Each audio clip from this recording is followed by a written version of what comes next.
മുനമ്പത്തെ പ്രശ്നത്തിൽ സംസ്ഥാന സർക്കാരാണ് പ്രതിയെന്ന് പ്രതിപക്ഷ നേതാവ് വി.ഡി. സതീശൻ.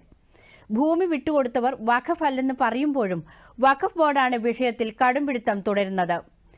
അധികാരത്തിൽ വന്നാൽ 10 മിനിറ്റിൽ പ്രശ്നം പരിഹരിക്കുമെന്നും പ്രതിപക്ഷ നേതാവ് ആലുവയിൽ വാർത്താസമ്മേളനത്തിൽ പറഞ്ഞു. സർക്കാർ കാണിച്ചിരിക്കുന്ന കള്ളക്കളിയല്ലേ മനസ്സിലാക്കേണ്ടത്. കാരണം വഖഫ് ട്രൈബ്യൂണലിൽ കേസടക്കുക. വഖഫ് ട്രൈബ്യൂണലിൽ ഭൂമി കൊടുത്ത സേട്ടിൻ്റെ കുടുംബം പറയുന്നു ഇത് വഖഫ് ഭൂമി അല്ല.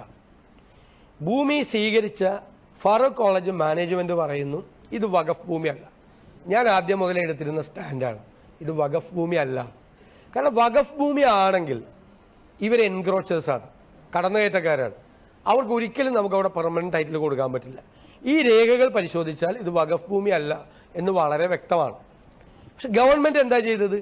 ട്രൈബ്യൂണലിൻ്റെ അടുത്ത് നിന്ന് ഒരു അനുകൂലമായ തീരുമാനം, മുനമ്പം നിവാസികൾക്ക് അനുകൂലമായ തീരുമാനം വരുമെന്ന് കണ്ടപ്പോൾ സർക്കാരിൻ്റെ നിർദ്ദേശപ്രകാരം വഖഫ് ബോർഡ് ഹൈക്കോടതിയിൽ പോയി സ്റ്റേ വാങ്ങിച്ചു.